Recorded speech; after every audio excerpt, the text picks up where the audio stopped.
I caught my girlfriend crouched in the backyard at midnight, tossing burning paper into a rusty old barbecue. She didn't see me at first, her face was lit by the flames, and she was crying, whispering something I couldn't hear. When I asked what she was doing, she flinched and said nothing, but I saw my own handwriting on the top page curling in the fire. Here's the thing, I never wrote those letters. Still, my name was at the bottom, every sentence was in my style, and they were full of secrets I'd never spoken out loud.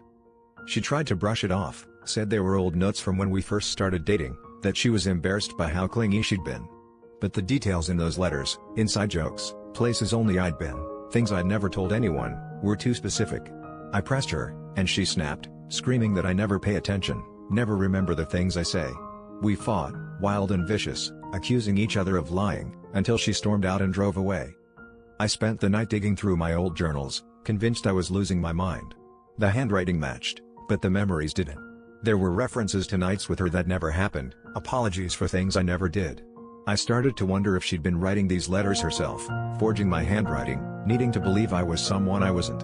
Or maybe she wanted to gaslight me, to rewrite our history, to hold power in some twisted way.